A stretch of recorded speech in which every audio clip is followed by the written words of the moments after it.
अस्सलाम वालेकुम, welcome to my channel. कैसे हैं आप सब लोग? अल्हम्दुलिल्लाह हम लोग बिल्कुल ठीक हैं और मुझे उम्मीद है कि आप लोग भी ठीक-ठाक होंगे। कैसी गुज़र रही हैं गर्मियों की छुट्टियाँ और क्या-क्या मसरूफ़ियात चल रही हैं? बारिश के बाद यहाँ पे इस्लामाबाद का वेदर बहुत प्यारा हो जाता है और बाहर निकलो किसी काम से अगर हम लोग जा रहे थे तो ये बारिश थी उस दिन। हालाँकि जिस एरिया में हम लोग थे वहाँ पे इतनी ज़्यादा नहीं थी लेकिन आगे थी बारिश ना, तो ये रोड्स पे भी काफ़ी ज़्यादा ऐसे जैसे फॉग सी इकट्ठी हो जाती है ना बारिश की वज़ह से, उस तरह से हुआ था। और मौसम बहुत प्यारा था। हम लोग किसी काम से सेंट जॉर्ज मॉल गए थे और ये रास्ते के क्लिप्स बनाए थे मैंने। लेकिन जैसे ही हम लोग पहुँचे हैं घर तो हमें पता चला कि हमारे घर गेस्ट आ रहे हैं और गेस्ट भी बहुत शॉर्ट टाइम पे मतलब 1 एंड हाफ ऑवर ऑलमोस्ट था मेरे पास कि मैं कुछ तैयारी कर सकूँ। ये जो व्लॉग है ना ये ईद के कुछ दिन बाद का है। तो ईद पे सब लोगों ने मटन, बीफ इतना खाया होता है ना कि मीट खाने को तो बिल्कुल दिल नहीं कर रहा होता। चाहे वो चिकन हो, चाहे मीट ये मटन हो वो या बीफ वगैरह कुछ भी हो ना, तो बंदा खा-खा के ऑलरेडी इतना फेड अप हो चुका होता है कि अब कोई भी मीट की डिश हो ना तो दिल करता है कि साथ कोई सब्ज़ी ज़रूर हो या मतलब दाल बनी हो, अच्छी-सी सब्ज़ी हो तो वो मज़े की लगती है। तो अब ये जो गेस्ट आ रहे थे तो फटाफट मेरे पास घर में जो है ना वो चीज़ें अवेलेबल थी। उनके साथ मैंने ये खाना रेडी करना था और दोपहर का टाइम था, तो इसलिए मेरा दिल था कि जल्दी-जल्दी जो है ना वो कर लूँ। तो मैं बना रही हूँ कबाब कढ़ाई और साथ में बना रही हूँ अपना फ़ेमस चना पुलाव और इसके साथ सैलड वग़ैरह मैंने बनाना है और स्वीट वग़ैरह का कुछ अरेंज करना था। तो ये साथ प्रिपरेशन मैंने शुरू कर दी थी। दोनों चूल्हों के ऊपर जो है वो मैंने पॉट्स रख लिए थे। ये जो अभी है कढ़ाई की तैयारी कर रही हूँ प्याज वगैरह छील के, तो इनको मैंने चॉपर में डाल दिया था। चॉपर आपको पता है मैंने लास्ट व्लॉग में भी बताया था कि ये मेरे बहुत ज़्यादा हेल्प करता है हर कुकिंग में। तो जिस तरह की मुझे प्याज कट करनी होती है चावलों की बस मैं इसमें नहीं डालती, बाकी सब कुछ इसी से ही मैं बनाती हूँ। अच्छा अब ये जो है ना चॉप कर लिए हैं प्याज, तो इनको मैंने कढ़ाई में डाल दिया है और अब इसको जब तक पानी खुश्क नहीं हो जाता ना इसमें हमने ऑयल नहीं डालना। साथ-साथ ही जो है वो मैं बाकी चीज़ें भी कट करूँगी, ग्रीन चिलीज़, टोमेटोज़ वगैरह इनका भी पेस्ट बनाऊँगी। तो इनको भी चॉपर में इसी तरह डाल के तो इनका पेस्ट बनेगा और फिर वो कढ़ाई के अंदर जाएँगी मसाले के अंदर। गर्मी भी बहुत ज़्यादा हुई हुई है आजकल, लेकिन है आज तो मौसम अच्छा था बारिश की वजह से, तो इतना फ़ील नहीं हुआ। आप लोग बताइए कि जब इस तरह अचानक आपके तो घर में मेहमान आते हैं, तो आप लोग क्या प्रिपरेशन करते हैं? चाय वगैरह का इंतज़ाम होता है या खाने वगैरह का? क्योंकि ज़रा अभी जब मेरे घर गेस्ट आ रहे हैं, तो ये ना खाने का और मुझे खाना बनाना बहुत अच्छा लगता है, स्पेशली जब मेहमान आ रहे हों या वैसे भी कुकिंग मुझे ऐसा लगता है कि जैसे मेरा शौक है, क्योंकि बचपन से मैं करती भी आ रही हूँ। तो अब मैं कुकिंग से तो मैं बिल्कुल भी तंग नहीं होती कि अब मुझे ये भी बनाना पड़ेगा, ये होगा, वो होगा।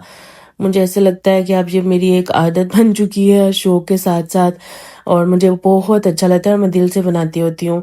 मेरी सास अल्लाह उनको जन्नत नसीब करे, वो कहती होती थी जब कुकिंग करो ना तो कोई और काम ना करो साथ। मतलब सिर्फ़ कुकिंग पे फ़ोकस होना चाहिए, तभी खाना अच्छा भी बनता है और उसमें जायका भी आता है और ये वाक़ई ऐसे ही होता है। मेरे घर वालों को माशाल्लाह इतनी आदत है मेरे हाथ के खाने की कि उनको किसी के घर का खाना इस तरह अच्छा नहीं लगता। लेकिन ज़ाहिर है सबके खानों का अलग-अलग टेस्ट होता है। जब मतलब किसी के घर हम लोग गेस्ट जाते हैं, तो ज़रूरी तो नहीं है कि हमने मतलब मैंने ही कुकिंग करनी है जाके या हम नखरे करें कि इस तरह नहीं हमें पसंद नहीं, ऐसी भी बात नहीं है। माशाल्लाह मेरे बच्चे उनको मैंने सिखाया हुआ है कि अपने घर में जैसे मर्ज़ी है मैं बनाऊँ, जैसे मर्ज़ी आप लोग फ़रमाइश करो मैं बनाती हूँ। लेकिन ज़ाहिर है जब हम किसी के घर गेस्ट जाते हैं, तो वहाँ पे जो पका होता है वही हमने खाना होता है। हम लोग इस तरह नखरे नहीं कर सकते। अगले बंदे का क्या पता वो अफ़ोर्ड ना कर सकता हो या वो फिर शर्मिंदा होता है कि हम लोग ने इतना अच्छा नहीं बनाया जिसकी वज़ह से बच्चे भूखे रह रहे हैं।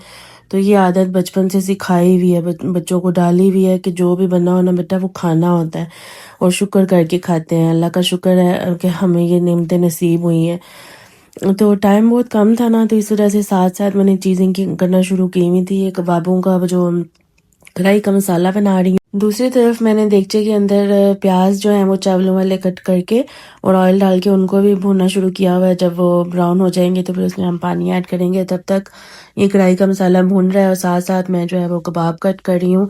ये सीख कबाब हैं, सुब्रोसो के रेडीमेड मंगवाए हैं मैंने। आप घर वाले भी यूज़ कर सकते हैं। अगर आपके पास घर में बने हुए हैं, गोला कबाब भी बने हुए हैं, तो वो भी इसमें यूज़ हो सकते हैं। तो इस तरह ये कबाब कढ़ाई बहुत मज़े की रेडी हो जाएगी। इसकी मेन चीज़ ये है कि मसाला अच्छा व भुना होना चाहिए, वरना फिर इसका टेस्ट नहीं आता। कबाब आपने जो है ना बाइट साइज़ आपने कट करने हैं। एक कबाब के 4 टुकड़े हो जाते हैं, तो फिर वो ज़रा उस मतलब ज़्यादा छोटे भी नहीं और ज़्यादा बड़े भी नहीं। इस तरह से आपने इनको कट करना है।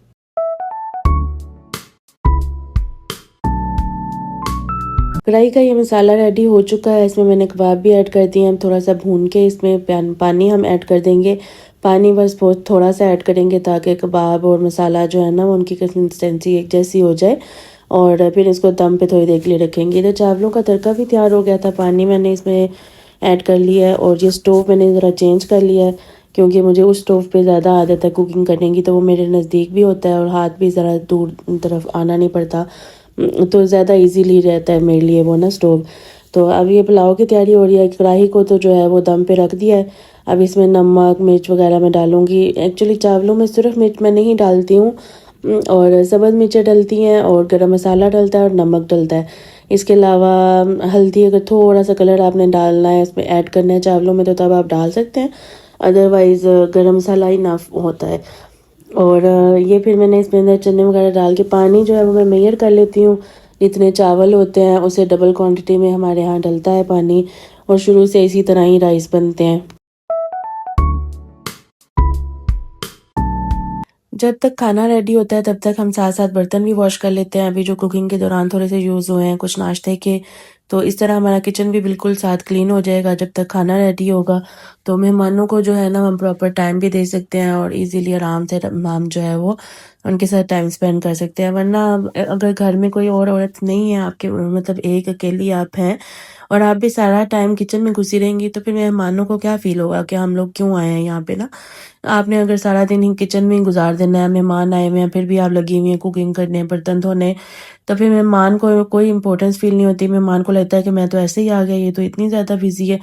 मतलब ये चीज़ें ना वो छोटी-छोटी होती हैं, तो आपको ये नोटिस करनी चाहिए कि आप इस तरह ना करें। आप थोड़ा-सा जल्दी कुकिंग कर लें, थोड़ा-सा जल्दी किचन क्लीन कर लें मेहमानों के आने से पहले, ताकि मेहमानों को टाइम दें। कोई अगर आता है हमारे घर, तो वो हमें रिस्पेक्ट दे के ही आता है और टाइम निकाल के आता है ना। किसी के पास इतना टाइम नहीं है कि वो जाए स्पेशल और इतनी दूर, और अपना टाइम वेस्ट करे और पैसे भी। है ये सारा खाना माशाल्लाह रेडी हो गया था। ये मैं आपको टेबल की लुक दिखा रही हूँ। सैलेड भी मैंने साथ-साथ बना लिया था, रायता भी, और ये चना पुलाव है और ये कढ़ाई। तो ये सारी चीज़ें टाइमली रेडी हो गई थी। इसके बाद मैंने किचन सब कुछ क्लीन करके, तो मैंने शावर भी ले लिया था और कपड़े वगैरह चेंज कर लिए, क्योंकि मुझे बिल्कुल भी अच्छा नहीं लगता कि गेस्ट आए हों घर में और मेरे पास से जो है वो पसीने की और लहसुन प्याज की स्मेल आ रही हो। ठीक है, हम लोगों का काम है ये कुकिंग करना, और हमने हमने औरतों ने ही करना होता है, लेकिन सफाई भी हमने खुद ही रखनी होती है ना अपनी। तो ये बहुत अच्छा इम्प्रेशन भी देता है, और ये थोड़ा-सा मुश्किल होता है मैनेज करना ये चीज़ें, लेकिन अल्हम्दुलिल्लाह मुझे अब बहुत अरसे से मैं ये चीज़ें कर रही हूँ, तो मुझे आदत हो गई है इस चीज़ की कि मेहमानों के आने से पहले आपका किचन क्लीन होना चाहिए, घर साफ-सुथरा होना चाहिए, जहाँ पे उनको बिठाना है, खाना आपका रेडी होना चाहिए और आप भी रेडी होने चाहिए, आपके पास से किसी किस्म की स्मेल ना आ रही हो। इस तरह ना माहौल बहुत अच्छा-सा रहता है और अच्छा इंप्रेशन भी पड़ता है। पता नहीं मेरे लिए तो ये चीज़ें इम्पोर्टेंस हैं, और मैं कोशिश भी करती हूँ कि इस तरह जो है ना वो स्पेशल फ़ील करवाऊँ जो हमारे घर गेस्ट आ रहे हैं उनको। चलिए जी, हमारा ये छोटा-सा व्लॉग था। मुझे बताइएगा कि कैसा लगा आपको, और कमेंट्स में मुझे अपना फ़ीडबैक ज़रूर शेयर किया करें। अगर नए हैं आप मेरे चैनल पे तो सब्सक्राइब ज़रूर करिएगा। मिलते हैं इंशाल्लाह नेक्स्ट व्लॉग में। अल्लाह हाफ़िज़, अपना ख़्याल रखिएगा।